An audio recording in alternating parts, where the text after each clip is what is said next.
सुहेल अफरीदी ने और अलीमा खानम ने प्रेस कॉन्फ्रेंस की है। इसमें उन्होंने कुछ वीडियोस भी चलाई हैं, सबूत भी दिखाए हैं कि किस तरह से रियासत ने इनके ऊपर गोली चलाई, किस तरीके से इनके ऊपर हमला किया गया, कैसे इनका रास्ता रोका गया और कौन जिम्मेदार था कल की सारी हरकतों का। तो लगभग वही है जो मैंने आपको पिछले वीलॉग में बताया था, लेकिन कुछ चीज़ों को उन्होंने बहुत क्लियरली बयान कर दिया है और अपने कंसर्न्स भी उन्होंने बताए हैं जो कुछ भी हो रहा है। हमारे पहुंचने के ऊपर उन्होंने कहा जी कि इंसदाद दहशतगर्दी का स्क्वाड खड़ा किया गया, तमाम सड़कें इन्होंने खुद ही बंद की थी। मैं उनसे ये कह रहा था कि आप रास्ते बंद ना करें, मुझे जाने दें, क्योंकि आप 4 करोड़ अवाम के नुमाइंदे को रोक रहे हैं। फिर उन्होंने कहा जी कि मैं एक सूबे का वजीर आला हूँ, मैं अपनी काबीना और पार्लियामेंटेरियन के साथ इमरान खान से यकजहती के लिए जा रहा था। ना कोई एहतजाज हम करने जा रहे थे, ना कोई जलसा करने जा रहे थे, ना ही हमने कोई ऐलान किया था, लेकिन इसके बावजूद इन्हें पता नहीं किस चीज़ का खौफ था। उन्होंने इस्लामाबाद की मेन हाईवे बंद कर दी और पूरे पाकिस्तान के लोगों को तकरीबन 10 से 11 घंटे तक मुसलसल तकलीफ में रखा। अब जनाब वो कह रहे हैं दहशतगर्दी वाली पुलिस और स्क्वाड के साथ आप डील कर रहे हैं अरकान असम्बली को, जो आवाम के मुंतखब नुमाइंदे हैं। फिर वो सूबा जो पाकिस्तान को सस्ती बिजली दे रहा है, वो सूबा जो पाकिस्तान को मादनियात दे रहा है, वो सूबा जो कुदरती वसाइल फराहम कर रहा है, उसके बदले में क्या मिल रहा है? पंजाब हुकूमत ने हम पर गंदम बंद कर दी है, वफाकी हुकूमत ने हम पर गैस बंद कर दी है, रियासत हमें हमारा हिस्सा नहीं दे रही, ना NFC में हमारा हिस्सा दिया जा रहा है, ना NHP में, ना दीगर वसाइल, हमें कोई हिस्सा हमारा मिलता ही नहीं है। मुंतखब नुमाइंदों को डंडे मारे गए, हमारे MNA को गिरफ्तार किया गया, अनवर ताज को, शफकत ऐवान साहब को भी गिरफ्तार किया गया, हमारे पार्लियामेंटेरियन पर सीधी गोलियां चलाई गई, हमारा एक दोस्त जख्मी है, इसके कंधे में अभी भी गोली लगी हुई है। तो वहां भी मैंने पुलिस अफसरान से कहा कि आप चाहते क्या है? क्या आप नफरतें बढ़ाना चाहते हैं? आपका मकसद पाकिस्तान को तोड़ना है या जोड़ना है? क्योंकि ये रवैया कौमी यकजहती को नुकसान पहुंचा रहा है। खैबर पख्तूनख्वा के लोग देख रहे हैं कि उनके मुंतखब नुमाइंदों के साथ क्या सलूक किया जा रहा है, उन्हें दीवार के साथ लगाया जा रहा है। यही रवैया रहा तो नफरतें बढ़ेंगी, जब नफरतें बढ़ेंगी तो पाकिस्तान का नुकसान होगा, और हम ये नहीं चाहते, क्योंकि हम पाकिस्तानी हैं और हमारे लिए सबसे पहले पाकिस्तान है। इमरान खान साहब का इलाज इनकी फैमिली की मौजूदगी में और उनके जाती डॉक्टर की निगरानी में अल-शिफा इंटरनेशनल अस्पताल में किया जाए, इसमें क्या गैर आईनी है? ये मुतालबा हमारा बिल्कुल कानूनी है और आईनी मुतालबा है। हमने पहले भी देखा कि जाली प्लेटलेट्स का मामला सामने आया था। इमरान खान वजीर आजम थे तो सारे इदारे उनके खिलाफ खड़े हो गए थे। पूरी दुनिया को मालूम था कि प्लेटलेट्स जाली थे, लेकिन इसके बावजूद इमरान खान साहब ने बड़ा दिल दिखाया और उन्हें जाने दिया। वो लोग 1 हफ्ते 2 हफ्ते नहीं बल्कि सालों तक वहां पे रहे, मगर किसी इदारे को फिक्र नहीं हुई उनको वापस लाने की। अब जब साइफर के जरिए सच साबित हो गया है कि इमरान खान सच्चे थे, इमरान खान हक पर थे, तो फिर इमरान खान ने बैरूनी गुलामी को एब्सोल्युटली नॉट कहा था। इमरान खान साहब ने पाकिस्तान के लिए, पाकिस्तान की खुद मुख्तारी के लिए, पाकिस्तान की सलामती के लिए और पाकिस्तानियों के लिए रूस का दौरा भी किया था। ये अपनी जात के लिए नहीं किया था। रूस के दौरे से उन्हें जाती तौर पर फायदा तो नहीं होना था, वो पाकिस्तान के लिए गए थे, पाकिस्तानियों के लिए गए थे, ताकि पाकिस्तानी अवाम को रिलीफ मिले। आज आप देख लेना नादरीन, ये जो पाकिस्तान है, पाकिस्तान तो नहीं ले पाता रशिया से तेल, लेकिन भारत आज भी रशिया से तेल ले रहा है और अमेरिका ने उसको खसूसी इजाजत दी हुई है। पाकिस्तान को ऐसी कोई इजाजत नहीं है कि आप रूस से तेल ले सकें, लेकिन भारत को इस बात की इजाजत है कि वो रूस से तेल ले सकता है। बहुत सारी चीजों में भारत को फैसिलिटी दी हुई है अमेरिका ने, पाकिस्तान को नहीं दी हुई, क्योंकि अमेरिका पाकिस्तान को अफगानिस्तान के खिलाफ इस्तेमाल करेगा या ईरान के खिलाफ इस्तेमाल करेगा, जो छोटी ताकतें हैं, और भारत को वो तैयार करता है चाइना के खिलाफ, जो एक बहुत बड़ी ताकत है। तो भारत को अब बहुत ज्यादा मजबूत करेगा अमेरिका, ये मैं अच्छी तरह जानता हूं, और ये होना है, क्योंकि जिस किस्म का प्रोटोकॉल वहां पे डोनाल्ड ट्रंप को दिया गया, उससे बहुत शानदार और बहुत जबरदस्त प्रोटोकॉल दिया गया रूसी सदर को।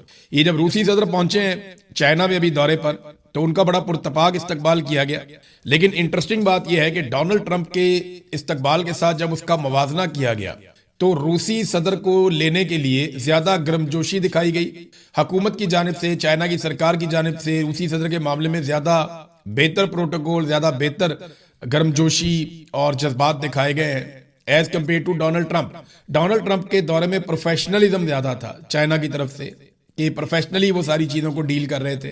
वो ऐसे डील कर रहे थे कि एक मद्दे मुकाबिल मुलाकात के लिए आया, लेकिन जब ये प्यूटन आए मुलाकात के लिए, तो वो इस तरह दिखा रहे हैं जैसे कोई दोस्त, कोई भाई मुलाकात के लिए आया। तो यहाँ पे एक फर्क है, और जो फर्क है वो अमेरिकन भी समझ रहे हैं, उनको भी आइडिया है। अमेरिकन जानते हैं कि चाइनीज उनके लिए मुस्तकबिल का एक बड़ा खतरा है, और इस खतरे से निपटने के लिए वो खित्ते में हमेशा से इंडिया को एक इत्तेहादी के तौर पर रखते हैं। मैंने आपको बताया था क्वाड नाम की एक तंजीम भी बनी हुई है, जिसमें चाइना के खिलाफ जो है वो इंडिया है, अमेरिका है, ऑस्ट्रेलिया है, जापान है, ये ममालिक इकट्ठे इन्होंने एक तंजीम भी बनाई हुई है, बहरिया पर मबनी है। बहुत तगड़ा इनका एक सिस्टम बना हुआ है जिसको क्वाड कहते हैं। ये 4 ममालिक हैं, इसके अंदर इनका एक दिफाई इत्तेहाद है क्वाड के नाम से। तो अब नाजरीन मामला ये है कि वापस आ जाते हैं इमरान खान साहब वाले मसले पर, लेकिन वहां प्रोटोकॉल तो बहुत दिए उन्होंने प्यूटन को, मैंने आपको बता दिया। इमरान खान साहब के मामले में जजों ने भी इंसाफ का गला घोंट दिया है। एक तो सुहेल अफरीदी ने बड़ी लंबी चौड़ी प्रेस कॉन्फ्रेंस की है, बहुत सारे उन्होंने जो तकालीफ कौम को हैं वो बताई कि किस तरीके से इनकी खारजा पॉलिसी है उसने पाकिस्तान को बर्बाद कर दिया, किस तरीके से इन्होंने महंगाई की पॉलिसी से पाकिस्तान को बर्बाद कर दिया। जो बैरूनी और अंदरूनी कर्जा है पाकिस्तान का वो 97,307 अरब तक पहुंच चुका। जब पाकिस्तान बना था तब से लेकर इमरान खान साहब की हुकूमत खत्म होने वाले दिन तक जो टोटल कर्जा लिया था उससे ज्यादा कर्जा आसिम मुनीर साहब और शहबाज शरीफ मिलकर ले चुके हैं। यानी आसिम मुनीर और शहबाज शरीफ ने इतना कर्जा लिया है कि पाकिस्तान के सारे साबिक वजीर आजम और आर्मी चीफ मिलकर नहीं ले सके।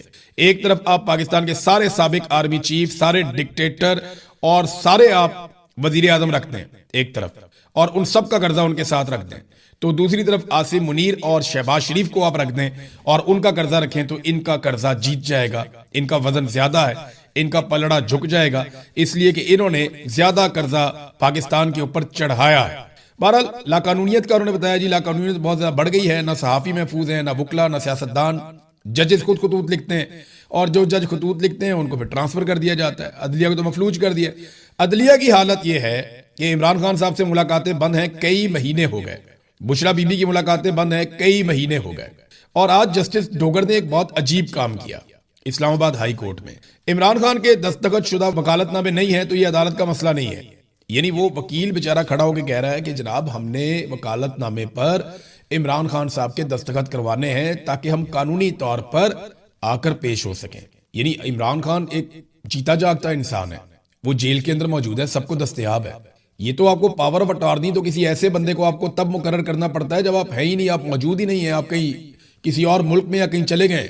यानी नवाज शरीफ जब पाकिस्तान से बाहर था उसको पावर ऑफ अटॉर्नी की जरूरत पड़ सकती थी, लेकिन इमरान खान को तो कोई जरूरत नहीं है, वो तो जेल में है 2 कदम पे, और वो जज साहब की कैद में है, जस्टिस डोगर की कैद में है इस वक्त। वैसे तो वो आसिम मुनीर साहब की कैद में है, लेकिन कानूनी नुक्ता नजर से जो किताबों में लिखा है और जो कागजों के मुताबिक तो वो डोगर साहब की अदालत की कैद में है। तो अब मामला ये है कि डोगर साहब दस्तखत ही नहीं करवा रहे। वो ये कहते हैं ये हमारा मसला ही नहीं है दस्तखत का, ये आपका मसला नहीं है तो फिर किसका मसला है? वैसे तो ये सबको पता है मसला तो एक ही आदमी का है जिसने इस्तिस्ना भी लिया हुआ है, एक्सटेंशन भी ली हुई है, रात को नींद भी नहीं आती, सुकून भी नहीं है, चैन भी नहीं है, तो मसला तो उधर है। ये सब जानते हैं कि खौफ और मसला सारा उधर है। लेकिन डोगर साहब ने जो कर दिया है ना, उन्होंने रिकॉर्ड तोड़ दिया। जस्टिस मुनीर की रूह को सुकून मिलता होगा कि यार मेरा तो शुक्र है जान छूटी। माजी में मिसाल दी जाती थी जस्टिस मुनीर जस्टिस मुनीर, अब कम से कम जस्टिस मुनीर की मिसाल नहीं दी जाएगी। अब जस्टिस कादी फायदी साहब, जस्टिस याया अफरीदी, जस्टिस आमिर, ये जो पहले थे यहाँ पे इस्लामाबाद हाई कोर्ट में चीफ जस्टिस थे, और बहुत सारे जज हैं जिन्होंने बड़े कारनामे किए, उनमें एक जस्टिस डोगर भी है। तो जनाब दलाइल कैसे दे वकील वहां पे, कैसे दलाइल दे जब उसके बाद वकालतनामे पे दस्तखत ही नहीं है, कानूनी तौर पर कोई इजाजत ही नहीं है, और दस्तखत के लिए उसने जाना है। वो कहते हैं जाओ सुप्रिंटेंडेंट को मिलो। बुशरा बीबी की फैमिली ने मुलाकातों के लिए मुकदमा किया हुआ था अदालत में केस, अदालत ने वो भी मुस्तरद कर दिया। वो जाते हैं जब सुप्रिंटेंडेंट ऑफ अडयाला जेल के पास, वो मुलाकात नहीं करवाता, मुस्तरद कर देता है। उसके खिलाफ अदालत में जाते हैं, अदालत कहती है वापस सुप्रिंटेंडेंट ऑफ जेल के पास चले जाओ, अदालत केस मुस्तरद कर देती है।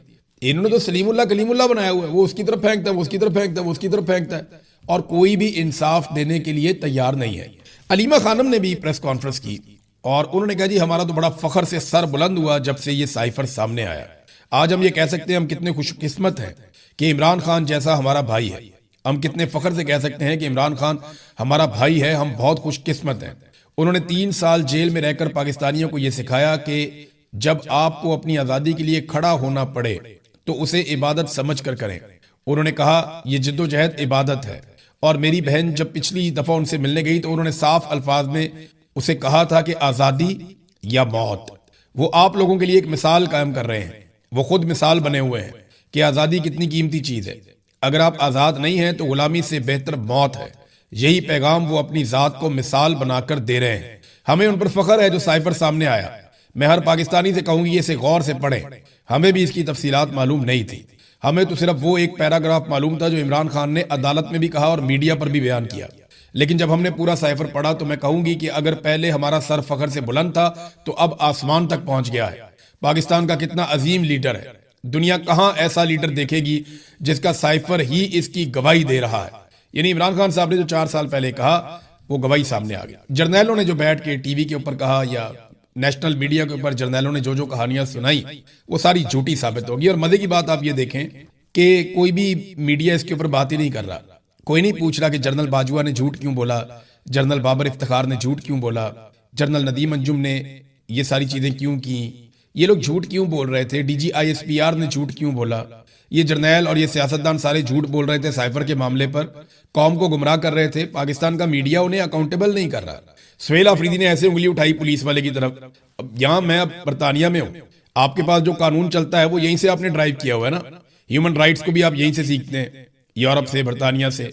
यहां जो मर्जी छोटा सा बच्चा निकलता है, निकल के पुलिस वाले को ऐसे करता है अगर पुलिस वाला ठीक काम नहीं कर रहा। ये 1 सेकंड के अंदर सीधे हो जाते हैं। और यहां पे पुलिस को स्पेशली तरबियत दी जाती है कि उन्होंने होल्ड करना है, अपने आप को बर्दाश्त करना है, क्योंकि वो लोगों के सर्वेंट है, मुलाजिम है। वहां पुलिस को तरबियत दी जाती है कि मारो, डंडे, कुटो, ताकतवर के सामने आपने सर झुका देना है, एस्टेब्लिशमेंट जिसके खिलाफ है उसको आपने तबाह बर्बाद कर देना है। वहां तो पुलिस की ये तरबियत है। यहां जो है वो आप देख ले, हर आदमी बराबर है उनकी नजर में। आपके साथ कोई ज्यादती करे, आप खड़े होकर वहीं पे पिन पॉइंट कर सकते हैं, आप डांट सकते हैं, आपके पास ये इख्तियार है, आप सवाल कर सकते हैं। यहाँ पुलिस से करना है, आर्मी चीफ से करना है, वजीर आजम से करना है, जो आपके हत्थे चढ़ जाए आप सवाल करें।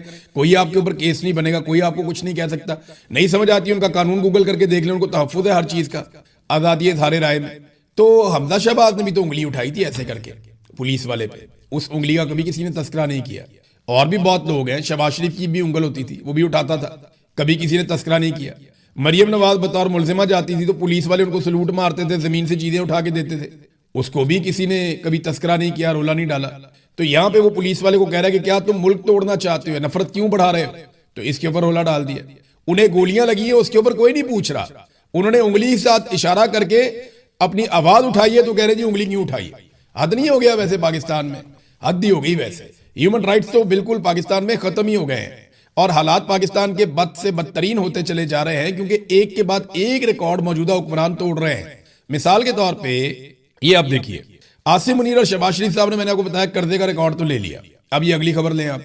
पिछले साल की निस्बत इस साल जो पाकिस्तान में गैर मुल्की सरमायाकारी आई है वो 46 गुना कम है।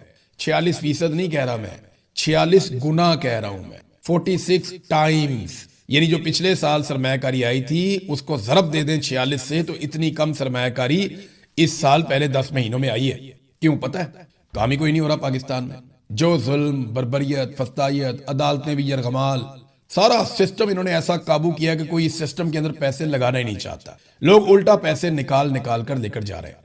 अच्छा, जो 2025 में थी वो 2024 से कम थी, जो 2024 में थी वो उससे पहले से कम थी। तो ये लगातार गिरावट आ रही है। इन्होंने 50 साल के सारे रिकॉर्ड तोड़ दिए हैं कम तरीन सरमायाकारी के, और गैर मुल्की सरमायाकारी तो अब ना होने के बराबर है। मीडिया ये बातें आपको नहीं दिखाता। क्यों नहीं दिखाता? इसलिए कि वफाकी हुकूमत ने इलेक्ट्रॉनिक और प्रिंट मीडिया को 9.5 अरब रुपए के इश्तेहारात दे दिए। 950 करोड़ मीडिया में बांट दिया इन्होंने। ये वो पैसा है जो सीधा सीधा बांट दिया। और वैसे जो मफादात, जो फायदे मीडिया के बड़े बड़े मालिकान, बड़े बड़े लोग जो फायदे लेते हैं, जो अपने काम निकलवाते हैं, जिनमें वो अरबों रुपया कमाते हैं, वो इससे हटकर है और वो इससे अलग है। पाकिस्तान के हर मीडिया मालिक का कोई ना कोई ऐसा बिजनेस है जिसमें वो बहुत पैसा बना रहा है, और वही असल चीज है जहां से पाकिस्तान की मिलिट्री एस्टेब्लिशमेंट ने गिच्ची से पकड़ा हुआ है उस मालिक को और पूरे मीडिया को। किसी मीडिया का मालिक है, उसके और बहुत सारी कंपनियां, फैक्ट्रियां हैं। कोई है वो कारोबार के अंदर है किसी स्टॉक एक्सचेंज के, कोई है उसकी मिलें और फैक्ट्रियां हैं, कोई है उसके रियल स्टेट का कारोबार है, कोई दूसरा उसके बड़े बड़े प्लाजे हैं, कोई और है उसकी बहुत बड़े बड़े तजारती मराकज़ हैं, इंपोर्ट एक्सपोर्ट है। तो ये सारे के सारे मीडिया मालिकान किसी ना किसी कारोबार के अंदर मुलव्वस हैं, चाहे वो शुगर का है, चाहे वो घी का है, चाहे वो दूसरे हैं, बेशुमार कारोबार, केमिकल का है, ये हर कारोबार के अंदर मुलव्वस है। ये तो इन्होंने मीडिया बनाया हुआ अपनी प्रोटेक्शन के लिए, एस्टेब्लिशमेंट के कहने के ऊपर उनके मुताबिक ये खबरें चलाते हैं, और इसके नतीजे में एस्टेब्लिशमेंट इनके कारोबार को पूरा तहफ़्फ़ुज़ देती है। और इनका कोई काम नहीं रुकता, पाकिस्तान में सबके काम रुक जाते हैं। तो ये भी एक तरीका है वारदात है। वैसे पंजाब हुकूमत ने भी झंडे गाड़ दिए हैं इश्तिहारात देने के, बहुत पैसे के इन्होंने इश्तिहारात दिए हैं। स्टेट बैंक का डाटा बता रहा है कि 31.7 मिलियन डॉलर जो है वो गैर मुल्की सरमायाकारी आई है। 31.7 मिलियन, यानी लगभग चले 32 मिलियन आप लगा लें। आपको पता है मरियम नवाज का जो अयाशी वाला जहाज है जिसको लेकर वो आजकल बाकू गए हुए हैं अजरबैजान, वो कितने का है? वो 38 से 42 मिलियन डॉलर्स का है। यानी जितनी टोटल पूरे साल में पाकिस्तान को गैर मुल्की सरमायाकारी मिली है, उससे महंगा तो एक झूले लेने के लिए इन्होंने अयाशी वाला जहाज खरीदा है, जिसमें वो अपने रिश्तेदारों को, अपने करीबी लोगों को, दोस्तों को, सहेलियों को और अपने चमचे ब्यूरोक्रेट्स को वो लेकर जनाब मुल्क मुल्क फिरते हैं, इंजॉय करते हैं। वो चीफ सेक्रेटरी को मैं देख रहा था, मरियम नवाज ने तंदूर में रोटी लगाई और वो तबर्रुक समझ के खुद भी खा रहा है, बाकियों को भी खिला रहा है। यार तुम्हें इसलिए भाई आप बने चीफ सेक्रेटरी? यार आपने कितनी तालीम हासिल की है, आपने सीएसएस का इम्तिहान पास किया, आपने एक लंबी सर्विस है आपकी पीछे, और आप अपने साथ बाकी ब्यूरोक्रेट्स को भी सिखा रहे हैं कि नालायक और नाहल लोग जिनके ऊपर करप्शन के बड़े घटिया इल्जामात हैं, जिन्होंने जाली डीड्स जमा करवाई हुई है, जालसाजियां की हुई हैं, जो आज तक मनी ट्रेल नहीं दे सके, उन लोगों की चाकरी करनी है, ये सिखा रहे हैं आप बाकी ब्यूरोक्रेट्स को। इंतहाई नामुनासिब रवैया है और बहुत ही मायूसी हुई ये देख के। नादरीन, भारत के लिए बड़ी अच्छी खबर अमेरिका की तरफ से और पाकिस्तान के लिए उतनी अच्छी नहीं है। देखें डोनाल्ड ट्रंप ने पाकिस्तान को क्या दिया, सिर्फ भारत को थोड़ी बहुत बातें सुना दी और ये कह दिया कि मेरा फेवरेट फील्ड मार्शल, ओ मेरा फेवरेट वजीर आजम, ओ मुझे बड़ा प्यार है इनसे, मुझे बहुत प्यारे लगते हैं। डोनाल्ड ट्रंप ने हमें सिर्फ इतना ही दिया, या भारतीय तैयारे एक एक करके ज्यादा गिराता रहा। भारत को क्या दिया? भारत के लिए 1 खरब 19 अरब रुपए का अमरीकी दिफाई सपोर्ट पैकेज मंजूर। जनाब ये अब खबर आई है, रफीक मांगड़ साहब पाकिस्तानी अखबारात में छपी है। वाशिंगटन और न्यू दिल्ली में बर्फ पिघल गई, कशीदगी के बाद अचानक बेहतरी, ताल्लुकात में बड़ा यू टर्न, अपाची हेलीकॉप्टर के लिए 55 अरब और दीगर के लिए उनके मुआहदे शुआहदे हो रहे हैं। अभी अमरीकी वजीर खारजा भारत में भी जा रहा है, मार्को रूबियो। तो ये भारत के साथ तो अमेरिका हर तरह की फैसिलिटी करता है, हर तरह की सहूलत उनको देता है, पाकिस्तान को नहीं देता।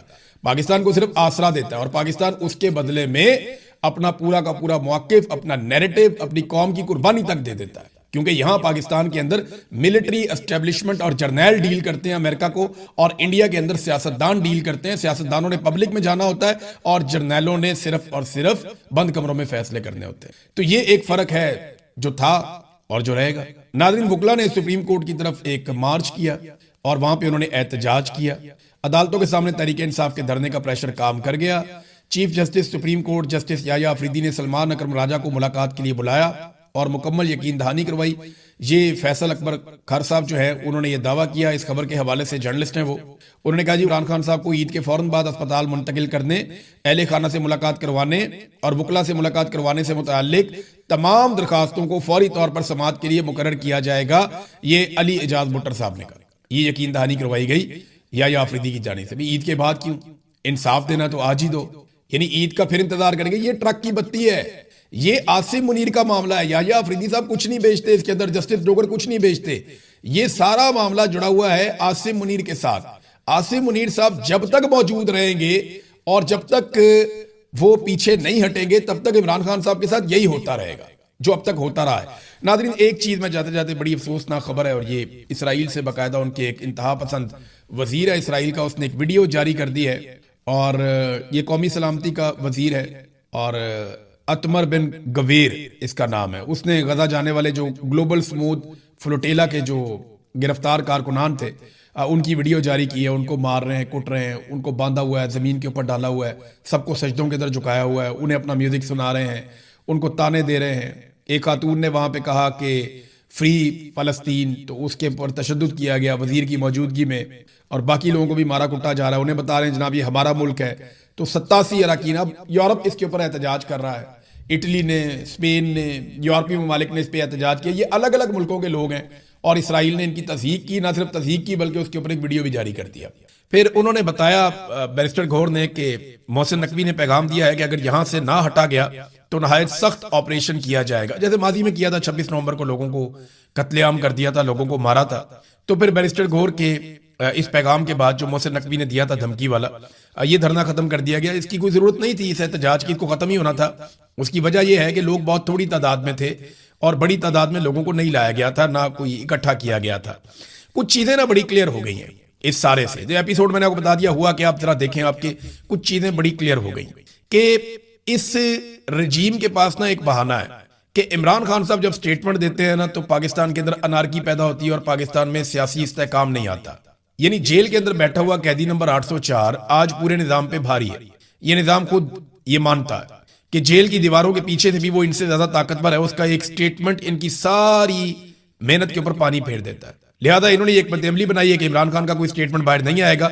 बुशरा बीबी की भी उनकी फैमिली से मुलाकातें नहीं करवाते, इसलिए कि बुशरा बीबी के जरिए से इमरान खान का कोई स्टेटमेंट उनकी फैमिली के थ्रू बाहर ना आ जाए। वो मुलाकातें भी नहीं करवाते। वो भी हुकूमत बोले तो मोहसिन नकवी की बात कर देते हैं। हुकूमत तो ना 3 में ना 13 में। मोहसिन नकवी आसिम मुनीर साहब के करीबी आदमी है, तो वही पैगाम लेकर आते हैं। तो वो अब नहीं चाहते कि इमरान खान साहब का कोई स्टेटमेंट बाहर आए, लेकिन इमरान खान साहब की बहनें ये कहती है कि कुछ तो ऐसा है जिसको छुपाया जा रहा है। नादरीन याद रखिएगा, गुज़िश्ता कई महीनों से जब से इमरान खान साहब की आंख का मसला हुआ है, जब से उनकी आंख का इलाज चल रहा है, उस वक्त से लेकर अब तक सिर्फ सलमान सफदर एक ऐसा आदमी है जो इमरान खान साहब का वकील है, जिसकी इमरान खान से मुलाकात हुई है। और एक आदमी के स्टेटमेंट के ऊपर आप भरोसा नहीं कर सकते। सलमान सफदर को मैं कोई ऐसे नहीं कह रहा कि वो काबिल भरोसा नहीं है, वो बड़े जबरदस्त आदमी है, बड़े शानदार वकील है। लेकिन मामला यह है कि वो सिस्टम के साथ रहकर काम करते रहे और वो सिस्टम से बाहर जाकर कोई इनकलाबी नौयत की शख्सियत नहीं है। वो तो एक वकील है, बेचारा कानून की बात करेंगे, इंसाफ की बात करेंगे, आइन की बात करेंगे। और इमरान खान साहब से अगर उनकी मुलाकात करवाई जाए और बाद में उन पर दबाव हो कि फलानी चीज आपने नहीं बतानी, तो बहुत मुमकिन है कि अगली मुलाकात हो जाए इसके लिए वो फलानी चीज ना बताएं और वो ये समझते हो कि इमरान खान साहब की इसमें बेहतरी है। लेकिन मामला यह है कि उनकी फैमिली को नहीं मिलवाया जा रहा या किसी ऐसी शख्सियत की इमरान खान से मुलाकात नहीं करवाई जा रही जो बाहर आकर हकायक कौम के सामने रख सके। इमरान खान की बहनें कह रही हैं कि कुछ ना कुछ तो ऐसा जरूर है जिसे छुपाया जा रहा है। हमारी कई महीनों से, लगभग अब 5-6 महीने हो गए, इमरान खान साहब से कोई मुलाकात नहीं करवाई जा रही, कोई भी उन्हें नहीं मिला, उनके जाती डॉक्टरों को भी मिलने नहीं दिया जा रहा। तो ऐसा क्या है जिसे छुपाया जा रहा है? अब ये चीज तो क्लियर हो गई कि हुकूमत इमरान खान से मुलाकात नहीं होने देगी।